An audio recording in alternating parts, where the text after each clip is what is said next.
26వ అధ్యాయం ఆంతరంగిక పూజ భక్త పంతు హరిశ్చంద్ర పితలే గోపాల్ అంబాడేకర్. ఈ విశ్వమందు కనిపించు ప్రతి వస్తువు కేవలము భగవంతుని మాయచే సృష్టించబడినది. ఈ వస్తువులు నిజముగా ఉండలేదు, చీకటిగా ఉండలేదు. అదే భగవంతుడు. చీకటిలో తాడును గాని దండమును గాని చూచి పామనుకున్నట్లు ప్రపంచంలో కనిపించే వస్తువు బాహ్యమునకు అగుబడినట్లు కనిపించును, కానీ అంతర్గతంగా ఉన్న సత్యమును తెలుసుకొనలేము. సద్గురువే మన బుద్ధి అను అక్షులను తెరిపించి వస్తువులను సరిగా చూచినట్లు చేయును. మనకు అగుబడినది నిజస్వరూపం కాదని గ్రహించదము. కాబట్టి సద్గురుని అసలైన దృష్టిని కలుగు చేయమని ప్రార్థింతుముగాక. అదే సత్యదృష్టి. ఆంతరంగిక పూజ. హేమాడ్ పంత్ మనకు కొత్త రకమైన పూజను విధానమును బోధించుచున్నారు. సద్గురుని పాదములు కడుగుటకు ఆనంద బాష్పములనే వేడి నీళ్లను ఉపయోగించదముగాక. స్వచ్ఛమైన ప్రేమయను చందనము వారి శరీరమునకు పూసేదముగాక. దృఢ విశ్వాసంతో వస్త్రముతో వారి శరీరమును కప్పెదముగాక. అష్టసాత్విక భావములనడి 8 తామర పుష్పములను సమర్పించదముగాక. ఏకాగ్ర చిత్తమును ఫలమును సమర్పించదముగాక. భావమును వారి శిరముపై చల్లి భక్తి అనే మొలత్రాడును కట్టెదముగాక. మన శిరస్సును వారి బొటన వేలుపై ఉంచెదముగాక. సద్గురుని ఈ ప్రకారము నగలతో అలంకరించి మన సర్వస్వము వారికి సమర్పింతుముగాక. అట్టి ఆనందకరమైన పూజ చేసిన పిమ్మట ఇట్లా ప్రార్థించదముగాక.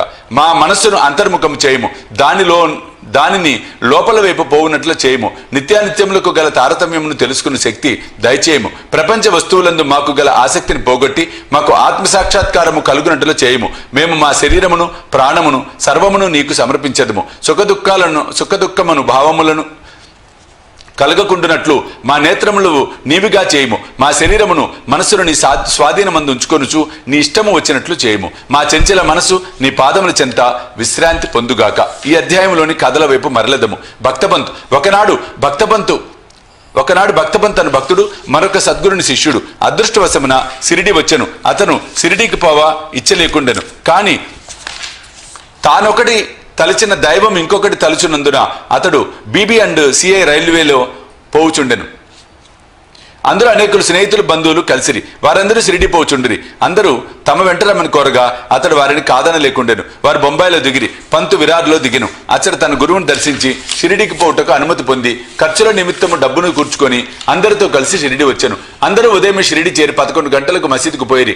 బాబా పూజ కొరకు చేరిన భక్తుల గుంపును చూచి అందరూ సంతసించిరి. కానీ పంతుకు మూర్ఛ వచ్చి హఠాత్తుగా క్రింద పడెను. వారందరూ భయపడిరి. అతనికి చైతన్యం కలిగించుటకు ప్రయత్నించిరి. అతని ముఖంపై నీళ్లు చల్లగా బాబా కటాక్షంచే తెలివి వచ్చెను. నిద్ర నుంచి లేచిన వాని వలె కూర్చుండెను. సర్వజ్ఞుడకు బాబా అతడు ఇంకొక గురువు తాలూకా శిష్యుడని గ్రహించి నిర్భయంగా ఉండుమని ధైర్యం చెప్పుచు తన గురువునందే భక్తి నిలిచినట్లుగా ఈ క్రింది విధముగా పలికెను. ఏమైనను కానిండు పట్టు విడవరాదు, నీ గురుని అందే ఆశ్రయమును నిలుపుము. ఎల్లప్పుడూ నిలకడగా ఉండుము, ఎప్పుడు వారి ధ్యానమునందే మునిగి ఉండుము. పంత్ ఈ మాటల యొక్క ప్రాముఖ్యమును గ్రహించెను. ఈ విధముగా తన సద్గురుని జ్ఞప్తి తెచ్చుకొనెను. అతడు తన జీవితంలో బాబా చేసిన మేలుని మరువలేదు. హరిశ్చంద్ర పితలే. బొంబాయిలో హరిశ్చంద్ర పితలే అతను ఉండెను. అతనికి మూర్ఛ రోగంతో బాధపడుచున్న కొడుకు గలడు. ఇంగ్లీష్ మందులను ఆయుర్వేదం మందులను కూడా వాడెను. కానీ జబ్బు కుదరలేదు. కావున యోగుల పాదములపై పడుటే సాధన ఒకటి మిగిలను. 15వ అధ్యాయం నందు చక్కని కీర్తనలచే దాసుకొని బొంబాయి కీర్తిని బొంబాయి ప్రెసిడెన్సీలో వెల్లడి చేసినని తెలుసుకొంటిమి. 1910లో పితలే అట్టి కథలు కొన్నిటిని వినెను. వాని నుండి ఇతరులు చెప్పిన దాని నుండి బాబా తన దృష్టి చేతను స్పర్శ చేతను బాగు కానట్టు జబ్బులను బాగు చేయనని గ్రహించెను. సాయిబాబాను చూచుటకు మనసులో కోరిక పుట్టెను. సర్వ విధములు సన్నాహమై బహుమానములు వెంట తీసుకొని పండ్ల బుట్టలను పట్టుకొని భార్య బిడ్డలతో షిరిడీకి వచ్చాను. అతడు మసీదు పోయాను. బాబాకు సాష్టాంగ నమస్కారం చేశాను. తన రోగి కొడుకును బాబా పాదములపై వేశాను. బాబా బిడ్డ వైపు చూడగానే ఒక వింత జరిగాను. పిల్లవాడు వెంటనే కళ్ళు గిర్రున తిప్పి చైతన్యం తప్పి నేలపై పడెను. అతని నోట చొంగగారెను. అతని శరీరమును చెమటబట్టెను. అతడు చచ్చిన వాని వలె పడెను.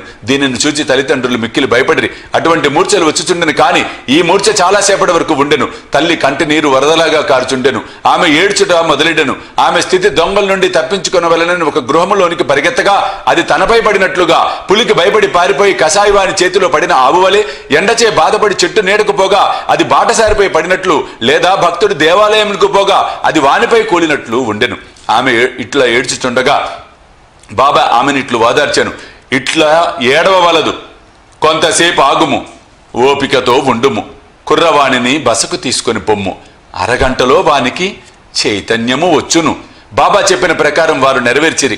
బాబా మాటలు యథార్థములయ్యను. వాడలోనికి తీసుకొని పోగానే కుర్రవానికి చైతన్యము వచ్చెను. పితలే బాబా దర్శనమునికై భార్యతో షిరిడీకి వచ్చెను. భార్యతో మసీదుకు వచ్చెను. వారు బాబా పాదములకు వినయ సాష్టాంగముతో నమస్కారం చేసి పాదములు ఒత్తుచు కూర్చుండిరి. మనసులో బాబా చేసిన ఉపకారమునకు నమస్కరించుచుండిరి. బాబా చిరునవ్వుతో ఇట్లనిరి, నీ ఆలోచనలు, సంశయములు, భయోత్పాతములు చల్లబడినవా?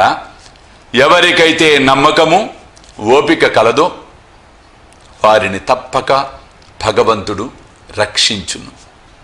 పితలే ధనికుడు, మర్యాద కలవాడు. అందరినీ అందరికీ అపరిమితముగా మిఠాయిలు పంచిపెట్టాను. బాబాకు చక్కని పండ్లను తాంబూలం ఇచ్చాను. పితలే భార్య సాత్వికురాలు. ఆమె నిరాడంబరత ప్రేమ భక్తులతో నిండి ఉండెను. ఆమె స్తంభమునకు దగ్గరగా కూర్చొని బాబా వైపు దృష్టి నిగడ్చి కండ్ల నుండి ఆనంద బాష్పములు రాల్చుచుండెను. ఆమె స్నేహ ప్రేమ భావములను కని బాబా మిక్కిలి సంతృష్టి చెందెను. దేవుని వలె యోగీశ్వరులు కూడా తమ భక్తులపై ఆధారపడి ఉండేదరు. ఏ భక్తుడు హృదయపూర్వకముగాను మనఃపూర్వకముగాను పూజించి శరణు వేడునో వానికే భక్తుడు తోడ్పడును. వారు కొద్ది రోజులు బాబా వద్ద సుఖముగా ఉన్న పిమ్మట ఇంటికి పోవ నిశ్చయించి బాబా దర్శనముకై మసీదు వచ్చిరి. బాబా వారికి ఊది ప్రసాదం ఇచ్చి ఆశీర్వదించెను. పితలని దగ్గరికి పిలిచి ఇట్లనెను, బాపు, అంతకు ముందు 2 రూపాయలు ఇచ్చి ఉంటివి, ఇప్పుడు 3 రూపాయలు ఇచ్చుచున్నావు. వీనిని మీ పూజా మందిరములో పెట్టుకొని పూజించుము. నీవు మేలు పొందెదవు. పితలవి నిన్ను ప్రసాదముగా అంగీకరించెను. బాబాకు సాష్టాంగ నమస్కారం చేసి ఆశీర్వచనములకై ప్రార్థించెను. ఇదే తాను షిరిడి పోవటం మొదటిసారి కనుక అంతకుముందు 2 రూపాయలు ఇచ్చెను అన్న బాబా మాటలకు అర్థం గ్రహింపలేకుండెను. దీనిని తెలుసుకొనవలనని కుతూహలం పడెను. కాని బాబా ఊరుకొనెను. స్వగృహమునకు పోయి తన ముదుసలి తల్లికి వృత్తాంతము చెప్పగా బాబా అంతకు ముందు 2 రూపాయలు ఇచ్చెను అనెను. అదేమి అని అడగగా ఆమె తన పుత్రునితో ఇట్లనెను, నీ కొడుకుతో నీవిప్పుడు షిరిడి పోయినట్లు మీ తండ్రి నిన్ను తీసుకొని అక్కల్కోట్కర్ మహారాజ్ గారి వద్దకు పోయాను. ఆ మహారాజు కూడా సిద్ధపురుషుడు, ఈ పూర్ణయోగి, సర్వజ్ఞుడు, దయాళువు. మీ తండ్రి నిర్మలమైన భక్తుడు కనుక ఆయన పూజను స్వామి ఆమోదించితిరి. వారు మీ తండ్రికి 2 రూపాయలు ఇచ్చి మందిరంలో పెట్టి పూజించమని అనిరి. మీ తండ్రి గారు చనిపో వరకు వాణిని పూజించుచుండిరి. అటు పిమ్మట పూజ ఆగిపోయినది. రూపాయలు పోయినవి. కొన్ని సంవత్సరముల పిమ్మట రూపాయల సంగతి పూర్తిగా మరిచితిని. నీవు అదృష్టవంతుడు ఒకటిచే అక్కల్కోట్ మహారాజు శ్రీ సాయి రూపంలో కనిపించి నీ కర్తవ్యము జ్ఞప్తికి తెచ్చి నీ కష్టములను తప్పించ చూచుచున్నారు. కాబట్టి ఇక మీదట జాగ్రత్తగా ఉండుము. సంశయములను దురాలోచనలను విడువుము. మీ తాత ముత్తాతల ఆచారము ప్రకారం నడువుము. సత్ప్రవర్తనము అవలంబింపుము. కుటుంబ దైవములను పూజింపుము. రూపాయలను పూజింపుము. వాటి విలువను గ్రహించి వాటిని శ్రద్ధగా పూజించి మహాత్ముల ఆశీర్వచనం దొరికినందుకు గర్వించుము. శ్రీ సాయి నీలోనున్న భక్తిని మేలుకొల్పినారు. నీ మేలు కొరకు దానిని అభివృద్ధి చేసుకొనుము. తల్లి మాటలు విని పెతలే మిక్కిలి సంతసించెను. శ్రీ సాయి యొక్క సర్వాంతర్యామిత్వం నందు వారి శక్తి యందు అతనికి నమ్మకము కలిగెను. వారి దర్శన ప్రాముఖ్యమును గ్రహించెను. అప్పటి నుండి తన నడవడి గూర్చి చాలా జాగ్రత్తగా ఉండెను. గోపాల్ అంబాడేకర్, పూనా నివాసి గోపాల్ నారాయణ అంబాడేకర్ బాబా భక్తుడు. అతడు అబ్కారీ డిపార్ట్మెంట్లో 10 సంవత్సరములు నౌకరిగా చేశాను. టానా జిల్లాలోను జవహర్ స్టేట్లోను ఆయన ఉద్యోగములు చేసి విరమించుకొనెను.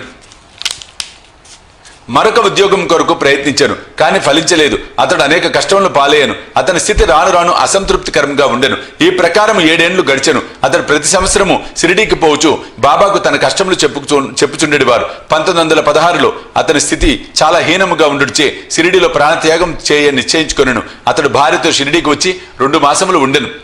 దీక్షిత్ వాడకు ముందున్న ఎడ్లబండి ముందు కూర్చొని ఒకనాడు రాత్రి దగ్గరున్న నూతిలో పడి చావాలనని నిశ్చయించుకొనెను.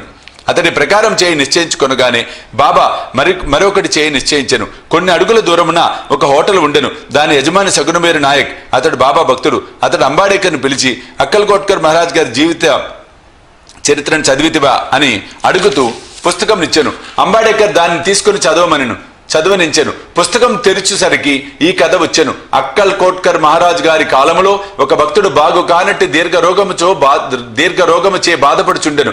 బాధను సహించలేక నిరాశ చెంది బావిలో దుముకెను. వెంటనే మహారాజు వచ్చి వానిని బావిలో నుంచి బయటికి తీసి ఇట్లనెను, గత జన్మ పాప పుణ్యములను నీవు అనుభవించక తప్పదు.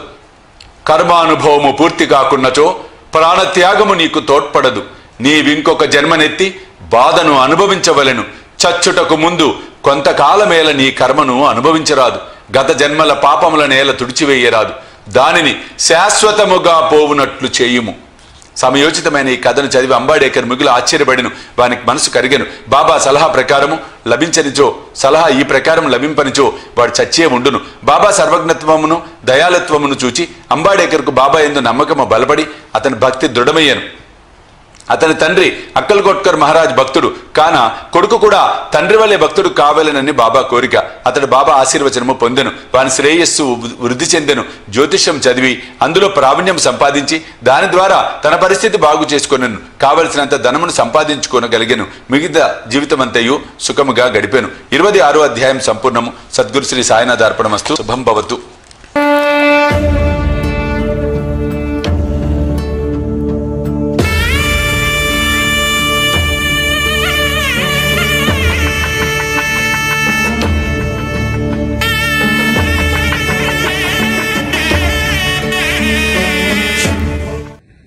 సాయి దివ్య రక్షా కవచ యంత్రానికి